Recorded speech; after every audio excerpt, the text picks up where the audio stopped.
काल हर, कंटक हर, दुख हर, दारिद्र हर, हर हर कहे तो हारे क्यों, हर का नाम विसारे क्यों। Hello friends, welcome back to my channel. जय बाबा भोलेनाथ की, हर हर महादेव की। मित्रों, सावन आया झूम की, नाचो भक्तों झूम की। चारों तरफ बारिश की बहारें हैं, मन की फुहारें हैं।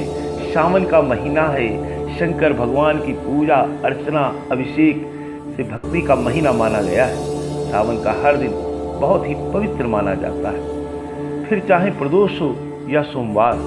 भक्तों, अब की बार सावन की शुरुआत और समाप्ति, बिगिनिंग और एंड सोमवार से ही हो रहा है। अब की सावन के महीने में 5 सोमवार पड़े हैं, कृष्ण पक्ष में 3 और शुक्ल पक्ष में 2। वो इस प्रकार सोमवार, प्रथम सोमवार कृष्ण पक्ष प्रथमा तिथि 6 जुलाई 2020। द्वितीय सोमवार कृष्ण पक्ष अष्टमी तिथि 13 जुलाई 2020। तृतीय सोमवार कृष्ण पक्ष में अमावस्या तिथि को 20 जुलाई सन 2020 में, और चतुर्थ सोमवार शुक्ल पक्ष सप्तमी तिथि और 27 जुलाई सन 2020, और 5वां सोमवार शुक्ल पक्ष पूर्णमासी तिथि 3 अगस्त सन 2020, जो कि उस दिन रक्षाबंधन भी है। मित्रों, सावन का महीना धर्म, अर्थ, काम, मोक्ष रूप चारों पुरुषार्थों को देने वाला है, क्योंकि जब श्री हरि विष्णु भगवान चातुर्मास में शयन करने के लिए चले जाते हैं, तब विष्णु भगवान का उत्तरदायित्व शिव के कंधों पर आ जाता है। शिव, जो कि सत्यम, शिवम, सुंदरम और रुद्र है, संसार के संहारक, पालक और सृष्टि करता है। वो विनाशकारी शक्तियों का संहार करते हैं, भक्तों को अभय प्रदान करते हैं, संसार का पालन पोषण करते हैं। फ्रेंड्स, शिव पुराण जिसमें शिव महिमा का वर्णन किया गया है, इसमें 24,000 श्लोक और 7 संहिताएं हैं। उसमें बताया गया है ब्रह्मांड में सर्वप्रथम ओम अर्थात ओंकार की उत्पत्ति हुई। यह शिव शक्ति दोनों का ही बोधक है। इससे पंचाक्षर मंत्र ओम नमः शिवाय, इसी से त्रिपदा गायत्री का प्राकट्य हुआ है। इसी गायत्री से संपूर्ण वेद प्रकट हुए हैं, और उन्हीं वेदों से करोड़ों मंत्र निकले हैं। उन्हीं मंत्रों से अलग अलग कार्यों की सिद्धि होती है, जिनसे सभी मनोरथ, मोक्ष और भोग पूर्ण होते हैं।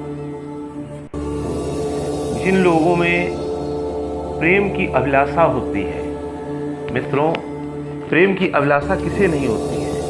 सभी को होती है, क्योंकि अगर इस संसार में प्रेम नहीं रहेगा तो सृष्टि ही नहीं रहेगी। जिन्हें अपने मनवांछित वर की प्राप्ति चाहिए, पति से प्रेम चाहिए, प्रेमी का प्रेम चाहिए, पुत्र चाहिए, संतान चाहिए, समाज में प्रेम, मान सम्मान, वैभव, लक्ष्मी चाहिए। जिनके घर में आप देखते हैं कलह होती है, घर में, परिवार में सुख शांति, समृद्धि, व्यवसाय में तरक्की, नौकरी पाने की कामना, किसी प्रकार का अगर पाप हो गया है, मित्रों, पाप तो हो ही जाता है, जाने अनजाने। क्योंकि क्या होता है कि कभी कभी जैसे मान लो हम लोग चलते हैं तो जाने कितने प्रकार के कीड़े जो है, कीड़े मकोड़े हम लोगों के पैरों तले दब जाते हैं, वो नष्ट हो जाते हैं। तो उसके निवारण के लिए सुपूजन, अभिषेक करना चाहिए, और ओम नमः शिवाय मंत्र जप किए करना चाहिए, तथा इस महीने समस्त प्रकार के पापों से बचना चाहिए। मतलब सब प्रकार के पाप, यानी कि चोरी चुगली आदि नहीं करनी चाहिए, और जहाँ तक हो सके नॉनवेज से अवॉइड करना चाहिए, वेजिटेरियन रहना चाहिए, मांस वगैरह का त्याग करना चाहिए और इसका सेवन करना इस महीने में वर्जित बताया गया है तथा ब्रह्मचारी जीवन बिताने का प्रयास करना चाहिए। फ्रेंड्स, जहाँ तक हो सके तो सावन में सोमवार, प्रदोष या बहुत सी महिलाएं इसी समय से 16 सोमवार का व्रत रहती हैं, तो वो व्रत करें और शिव कीर्तन भजन आदि करें, क्योंकि वंदना करने से शिव जी का मन प्रसन्न हो जाता है। जो प्रेम प्रदान करने वाले हैं, ब्रह्म रूप होने के कारण शिव निष्कल अर्थात निराकार कहे गए। रूपवान होने के कारण उन्हें सकल भी कहा गया है। शिव से भिन्न जो दूसरे देवता हैं वे साक्षात ब्रह्म नहीं है, इसीलिए कहीं भी उनके लिए निराकार लिंग उपलब्ध नहीं दिखाई देता। मित्रों, सावन के प्रथम सोमवार से या जिस दिन से सावन आरंभ होता है, अब की बार तो सावन सोमवार से ही आरंभ हो रहा है, उस दिन सबसे पहले सुबह उठने का प्रयास करना चाहिए कि हम ब्रह्म मुहूर्त में उठ जाएं तथा दैनिक कार्य से निवृत्त होने के उपरांत स्वच्छ कपड़े धारण करें। कपड़े उस दिन ऐसे नहीं होने चाहिए, ब्लैक वगैरह नहीं पहनना चाहिए, और बल्कि प्रयास करें कि हल्के कलर के कपड़े हों। लाइट कलर पूजा में जो है पहनने का प्रयास करना चाहिए। स्त्रियां जो है वो लाल रंग की साड़ियाँ पहन सकती हैं या लाल रंग के वस्त्र पहन सकती हैं। पुरुष लोग भी लाइट येलो, पिंक या लाइट रेड पहन सकते हैं, वाइट कलर के कपड़े पहन सकते हैं। सर्वप्रथम पूजा करने से पहले संकल्प लेना चाहिए। संकल्प से ही हमारी पूजा सार्थक होती है, इसलिए दृढ़ निश्चय कर संकल्प लेना चाहिए। अब वो संकल्प जो है आपका जरूरी नहीं है कि हर सोमवार का हो, या आपका हर सोमवार का भी हो सकता है, सावन भर में जितने सोमवार आते हैं उसका भी हो सकता है, या पूरे सावन का भी हो सकता है, या ऐसा भी हो सकता है कि आप एक दिन का लें, एक सोमवार करें। ऐसे समय में जहाँ अगर आप व्रत कर रहे हैं तो जहाँ तक प्रयास हो तो आप नमक न खाएं, लेकिन अगर आपको नमक खाना ही पड़ जाए तो आप ऐसे में सेंधा नमक का इस्तेमाल करें। मित्रों, जिस प्रकार पृथ्वी से सबकी सृष्टि होती है, जल से सबकी वृद्धि होती है, जीवन रक्षा होती है, और आग सबको जला देती है, वायु सबको एक स्थान से दूसरे स्थान को ले जाती है, और अनंत आकाश सबको अनुग्रहित करता है, उसी प्रकार शिव अत्यंत भोले हैं, सबके ऊपर अपनी कृपा करते हैं। शिव परिवार और शिव अपने आप में सभी देवों में विस्मयकारी व अद्वितीय हैं। मित्रों, आपने देखा ही होगा भोलेनाथ के चित्र में कि भोलेनाथ के सिर पर गंगा जी निवास करती हैं। ठीक उनके नीचे अग्नि का स्थान, अर्थात ऊपर जल और नीचे अग्नि, उसके नीचे गले में, उनके कंठ में विषैला सर्प जो है वो लिपटा रहता है। शरीर पर भस्म लगाए हुए, हाथ में त्रिशूल धारण किए हुए अति विचित्र हैं। वो देखने में बहुत अजीब गरीब लगती हैं, अति विचित्र लगते हैं, लेकिन महामंगलकारी हैं। मित्रों, शिव के पूजन में, अभिषेक में पार्थिवेश्वर की पूजा की जाती है, जो कि शिव परिवार है, और उसमें सबसे पहले जो पूजा की जाती है वो है हमारे प्रथम पूज्य गणेश जी, जो कि विघ्नहर्ता है। उनके पूजन से घर में रिद्धि सिद्धि आती है, जो अपने साथ कई प्रकार के सुख वैभव लाती है। गणेश जी के प्रसन्न और आपकी सेवा भाव पूजा अर्चना से संतुष्ट होने पर ही हमारी अन्य देवताओं को की गई पूजा सार्थक होती है।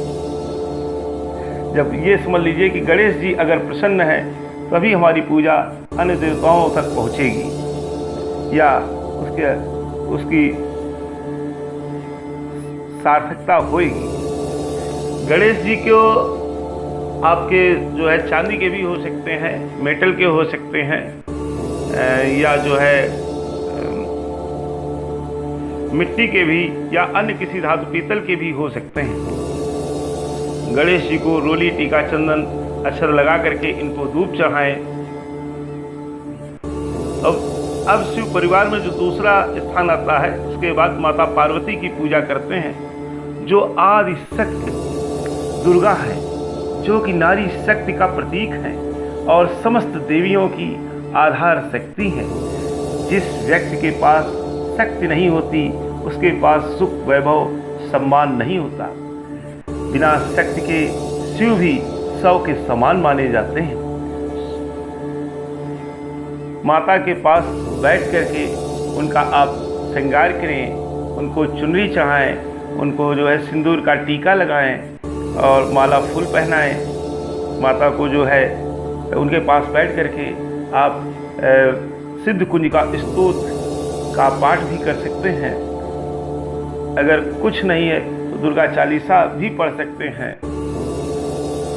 अगर कुछ नहीं तो आप सरल सा मंत्र ओम दुम दुर्गाए नमः इस तरह से, या ओम गौरे नमः मंत्र आप जो है इसका जप कर सकते हैं या बोल सकते हैं। आप इसको 11 बार या जितने बार आप समझें, 101 बार भी, 51 बार आप इसको जप कर सकते हैं, उनको बोल सकते हैं, पढ़ सकते हैं जी। इसके बाद जो शिव परिवार के अन्य देवता हैं, वो जिनका पूजन किया जाता है, वो है स्वामी कार्तिकेय, जो कि शिव पार्वती के बड़े पुत्र हैं और देवताओं के सेनापति हैं, राक्षसों के संहारक हैं, न्याय प्रिय हैं। भारत के साउथ में उनकी बड़े स्तर पर पूजा की जाती है। उनकी कृपा से शत्रु सदैव डिफीट और डाउन रहते हैं। आप अगर वो आप पे प्रसन्न होते हैं, आपकी पूजा से मतलब जो है प्रसन्न हो जाते हैं, संतुष्ट हो जाते हैं, तो आपके कोई भी शत्रु हो, चारों तरफ कितना भी शत्रु आपको चाहे कि तो आपको परास्त नहीं कर पाएगा और अंत में उसे ही परास्त होना पड़ेगा। आपके सामने घुटने टेकने ही होंगे। उनका भी पूजन करें। और इसके बाद आते हैं नंदी भगवान, जो नंदी तो आनंद के प्रतीक हैं, है ना। उनके अंदर जो है धैर्य धारण करने की सामर्थ्य है और वो उनके लिए जो है शिव के लिए पुत्र के समान है और वो गणों के गणपति हैं। शिव को कैलाश से कौन लेके आएगा, तो वो नंदी ही लेके आएंगे। अतः आपको नंदी देवता को अति प्रसन्न करना। देखिए, बहुत लोग नंदी को बैल समझते हैं, है ना, कि नंदी बैल है, तो ये भगवान के गण हैं और उन्हें बैल भी कहते हैं। लेकिन नंदी जो हैं वो जहाँ कहीं भी शिव होते हैं, नंदी उनके साथ रहते हैं। जहाँ पर भी शिव का मंदिर होगा वहीं आसपास नंदी भी होंगे। पहले आपको नंदी का पूजन करना है और नंदी को प्रसन्न करना है। नंदी के कान में, बाएं कान में अगर आप कुछ संदेश कहते हैं तो वो क्या करते हैं कि वो संदेश आपके जो है शिव मतलब बाबा भोलेनाथ को, उनको आपके पूजन के उपरांत उन्हें बता देते हैं। आप जो भी पूजन कर रहे होते हैं, नंदी उसको बड़े ध्यान से देख रहे होते हैं। आपके अंतर्मन में जो भी मनोकामनाएं होती हैं और आप जो उनके कान में बोलते हैं, वो सब नंदी भगवान न्याय करते हैं और वो सब शिव भगवान को जानकारी दे देते हैं। तो एक तरीके से आपकी मनोकामनाओं को वो गति प्रदान करते हैं। इसलिए जैसे आप समझिए, आप किसी ऑफिस में जाते हैं तो दरवाजे पर एक संतरी मिलता है, पहरेदार मिलता है, तो वो बाहर पहरेदारी एक तरीके से शंकर भगवान की किया करते हैं कि शिव के पूजा में किसी भी प्रकार का जो है कोई बाधा या संकट न खड़ा होने पाए, इसलिए वो जो है वहाँ पर रहते हैं। और आप चाहें तो उनको इसके बाद वहाँ पर नंदी के लिए कुछ न कुछ अवश्य छोड़ें। जैसे कि आप 1 रुपया भी छोड़ सकते हैं, कुछ दक्षिणा चढ़ा सकते हैं, या आप कोई फल वहाँ पे चढ़ा सकते हैं। जी, उनको संतुष्ट करने का प्रयास आपको करना होगा। इसके बाद बाबा शंकर भगवान, बाबा भोलेनाथ की पूजा की जाती है। इनके लिए आप कोई पारद का या स्फटिक का या नर्मदेश्वर का शिवलिंग आप घर में रख सकते हैं। देखिए, पारद का जो शिवलिंग होता है वो स्वयं में सिद्ध धातु मानी गई है, और ये और कुछ नहीं, ये आप जान लीजिए ये एक तरीके से बाबा भोलेनाथ का वीर ही है, अर्थात ब्रह्मांड की उत्पत्ति करने वाला जो है ये क्या करता है कि प्रजाति को और बढ़ाता है। ये घर में शिवलिंग जो है हर प्रकार के सुख वैभव को प्रदान करता है। जो स्फटिक का शिवलिंग होता है, अगर मान लीजिए आपकी सामर्थ्य नहीं है पारद का शिवलिंग खरीदने की, तो आप स्फटिक का ले सकते हैं, वो भी चमत्कारिक माना जाता है। इसे लक्ष्मी जी की धातु मानते हैं, और स्फटिक के शिवलिंग की पूजा करने वाले को बाधा शक्ति परेशान नहीं कर पाती है, अगर है तो हट जाती है, और ऐसे व्यक्ति को यश की प्राप्ति होती है। अगर आप पारद और स्फटिक दोनों ही नहीं खरीद सकते हैं, दोनों ही महंगे पड़ते हैं, तो आप नर्मदेश्वर का ले आए। नर्मदेश्वर का जो शिवलिंग होगा तो वो आपको सस्ता भी पड़ेगा, और वो उससे जीवन के जितने सारे कष्ट होंगे ये आप समझ लीजिए कि वो हट जाएंगे। ऐसा शास्त्रों में बताया गया है। फ्रेंड्स, आप चाहें तो त्रिशूल भी रख सकते हैं घर में, क्योंकि शिवलिंग शिव परिवार में जो है त्रिशूल का विशेष महत्व है।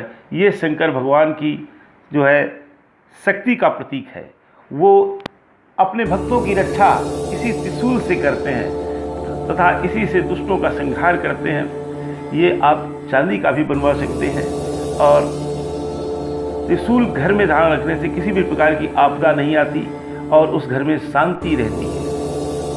त्रिशूल में आपने देखा होगा कि उसमें 3 प्रकार की पत्तियां यानी नुकीले निकले होते हैं। कारण क्या होता है कि वो 3 प्रकार की त्रिशक्ति का प्रतीक होते हैं, या ये समझ लीजिए कि 3 प्रकार के सतरस्तम इनके भी प्रतीक होते हैं, और जिससे वो हमारी रक्षा करते हैं, हम उसमें नहीं आते। इसके बाद आता है रुद्राक्ष।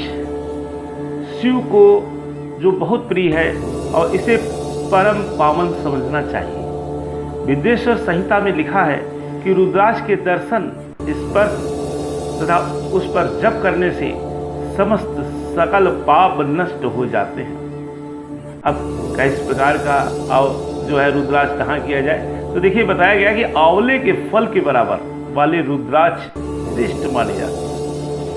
बेर के बराबर वाले आकार वाले वो मध्यम श्रेणी के, और चने के आकार वाले वो निम्न कोटि के माने जाते हैं। ब्राह्मणों को किस प्रकार का रुद्राक्ष धारण करना चाहिए, तो ब्राह्मणों को बताया गया है कि सफ़ेद रंग का जो रुद्राक्ष आता है वो उन्हें धारण करना चाहिए, और क्षत्रिय हैं तो उन्हें गहरे लाल रंग के जो है वो रुद्राक्ष धारण करें, और वैश्य जो हैं वो पीले रंग का, और शूद्र जो हैं वो काले रंग के रुद्राक्ष धारण करें।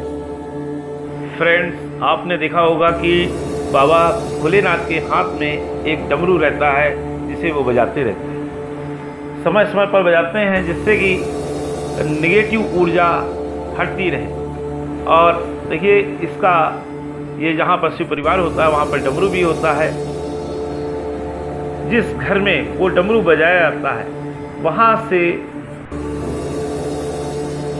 पुराने रोग भी भाग जाते हैं। जहाँ तक उस डमरू की आवाज़ जाती है वहाँ तक अन्य कोई भी नकारात्मक शक्ति,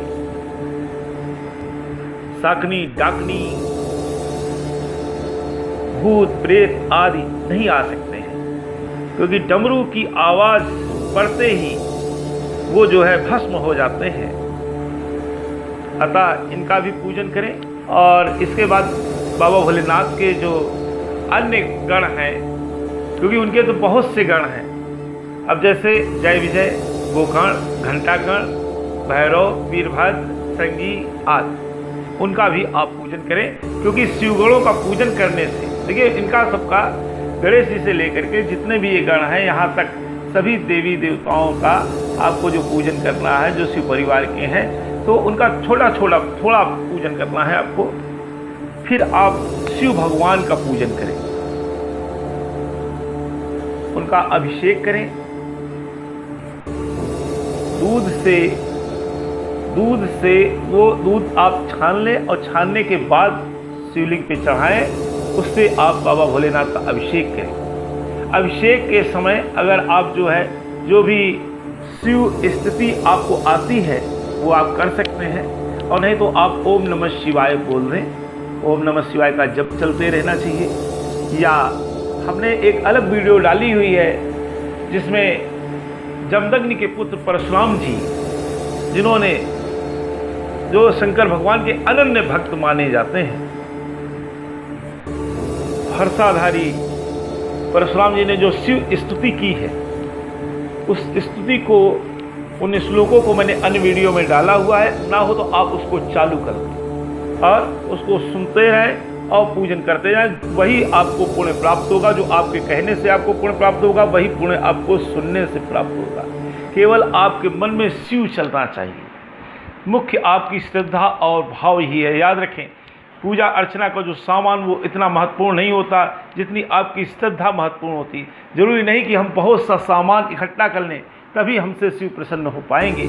हम जो भी हमसे संभव हो सकता है हम उनको चढ़ाएं, लेकिन हमारी श्रद्धा भावना वो शुद्ध होनी चाहिए। उस समय आप ये भी बोल सकते हैं कि ओम तत्पुरुषाय विद्महे महादेवाय धीमहि तन्नो रुद्रः प्रचोदयात्। और ना हो तो आप शिव चालीसा पढ़ लें, वो भी आप पढ़ सकते हैं। जो आपको सुलभ हो या जो सरल लगे वो आप कर लें। शिव की कृपा आपको पूर्णतया ही बरसेगी। इसके बाद बाबा को जल से अभिषेक, जल चढ़ा करके उनको साफ करें और उनको इत्र से लगा करके सुगंधित करें। उसके बाद बाबा को आप यज्ञोपवीत धारण कराएं। अगर यज्ञोपवीत नहीं है तो आप कलावा का ही यज्ञोपवीत बना लें, वही बाबा को पहना दें और रोली जो है बाबा पे चढ़ाएं। फिर आप जो है चंदन लगाएं और जो भी आपको अबीर वगैरह हो, गुलाल, वो आप चढ़ा दें, अच्छा चढ़ा दें और बाबा को माला पहना दें, फूल माला आदि चढ़ाएं। दूर्वा दूब और तुलसी पत्र वो आप चढ़ा दें। हाँ, बहुत से लोग ये समझते हैं कि तुलसी पत्र नहीं चढ़ाना चाहिए। देखिए, सदैव याद रखें कि जब कभी शंकर भगवान का पूजन या अभिषेक होगा या कोई भी हवन हो, जो भी हो, तो उनके पूजन से पहले याद रखिए कि वहाँ पर लक्ष्मी नारायण का पूजन अवश्य होगा, विष्णु का पूजन अवश्य होगा। क्योंकि अगर ऐसा नहीं होगा तो पूजन सार्थक ही नहीं होगा। जो आप शंकर भगवान का पूजन करेंगे वो कभी पूर्ण नहीं हो सकता। इसी तरह से विष्णु भगवान के पूजन में के आरंभ में शिव का पूजन किया जाता है। जितने भी पूजन के मैंने शास्त्र पढ़े हैं, उन शास्त्रों में चाहे वो शिव सपर्या हो या शिव पुराण हो या अन्य कोई जो है पूजन की किताब हो, उनमें सभी में तुलसी पत्र यानी तुलसी का दल चढ़ाने को लिखा गया है। अर्थात आप सुनी सुनाई बातों पे न जाएं और निश्चिंत होकर के भगवान का पूजन करें। देखिए, बाबा भोलेनाथ पर याद रखें सदैव कि केतकी का फूल नहीं चढ़ाया, और वो इसलिए कि उसको बाबा शिव ने श्राप दिया था कि तुम हमारे पूजन के कभी काम नहीं आओगे, इसलिए उसे नहीं चढ़ाया था। बाकी आप जो है चाहे मदार के फूल या बेलपत्री हो, हाँ बेलपत्री जैसे चाहते हैं, तो अगर आपको बेलपत्री पूर्ण नहीं मिल रही, मान लीजिए उसमें छेद है या खंडित है, तो आप चांदी के बेलपत्र चढ़ा सकते हैं और उन्हीं बेलपत्रों को आप दूसरे दिन चाहे तो धो करके पुनः चढ़ा दें। फूलों में आप मदार के फूल, गेंदा के फूल, और जो है विष्णुकांता के फूल, कमल के फूल, धतूरा है, अकौड़ा है, समीपत्र है, बेल फल है, मेहंदी पत्र है आदि आप चढ़ा सकते हैं। देखिए, आप जो एक मनोकामना यानी जिसको अमर बेल भी बोलते हैं वो आती है, आप उसको लेकर के और मन में जो भी शिव की कामना उसको जल में डुबो करके आप बाबा शिव पे चढ़ा सकते हैं। उससे आपकी मनोकामना अवश्य ही पूर्ण होगी। आप बाबा पे सप्त धान्य चढ़ाएं, भांग चढ़ाएं। कहते हैं बाबा जो है भांग के बड़े भक्त हैं और इसीलिए वो भोले हैं, क्योंकि वो उसी की भांग की जो है मस्ती में डूबे हुए होते हैं। इससे उनको किसी भी प्रकार की आपने देखा होगा चिंता न करते हुए कभी आज तक आपने ये नहीं पाया होगा कि बाबा भोले जो है वो चिंता में है। उन्हें किसी प्रकार की चिंता नहीं रहती, यदि जबकि उनके गले में देखिए सर्प है और उनके जो है सिर पर गंगा जी रह रही, विरोधात्मक स्थितियां हैं, फिर भी उनको कोई फर्क नहीं पड़ता और वो भांग की मस्ती में मस्त रहते हैं। बाबा को नैवेद्य चढ़ाएं जो भी आप लाए हों, और वो चढ़ाने के उपरांत आप बाबा पान वगैरह जो भी आपसे संभव, इलायची लौंग आप चढ़ा दें। इसके बाद बाबा पे कुछ भी आप दक्षिणा के तौर पे चढ़ा दें, क्योंकि कहा जाता है कि दक्षिणा चढ़ाए बगैर पूर्ण नहीं माना जाता है। इसलिए कुछ भी 1 रुपये का सिक्का वगैरह जो भी आपके पास संभव हो आप उसे चढ़ाएं। अगर चांदी का सिक्का है तो चांदी का सिक्का चढ़ाएं। कहा गया है कि शिव समान दाता नहीं, जितने भी देव हैं उसमें शिव के समान कोई भी देने वाला नहीं है। अर्थात जो भी आप मांगेंगे वो बाबा शिव से अवश्य मिलेगा। लेकिन ये याद रखें कि उनसे कभी भी दूसरे के नुकसान के लिए कतई न मांगे, नहीं तो उनका प्रकोप भी आपको झेलना पड़ेगा। जब भी मांगे तो अपने हित के लिए और दूसरों के हित के लिए मांगे। फिर देखिए कि बाबा आप लोगों का कैसे धन धान्य भरते हैं, अन्न पे भंडार भर देते हैं। सुख शांति समृद्धि लक्ष्मी आपके जो है आगे आगे चलेगी। आपके जितने भी बिगड़े हुए काम होंगे सब बनने लगेंगे। अच्छी नौकरी से लेके मान पद प्रतिष्ठा आदि सब कुछ प्राप्त होगी। सारी चिंताओं का हरण होगा, मुकदमे में जीत होगी। परीक्षाओं में आप अच्छे नंबर लेकर के पास होंगे। जो भी रोग शोक आदि है वो भाग जाएंगे। नवग्रहों के द्वारा जो सोया हुआ भाग्य पड़ा हुआ है वो भाग्य आपका जग जाएगा।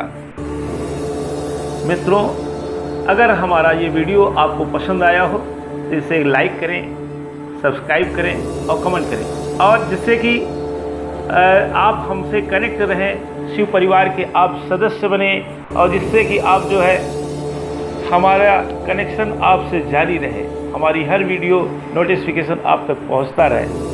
दोस्तों, जो भी शिव परिवार या बाबा का भक्त है वो कमेंट अवश्य करें।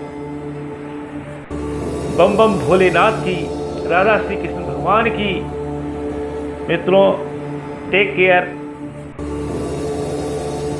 All love you. जय बाबा बर्फानी की।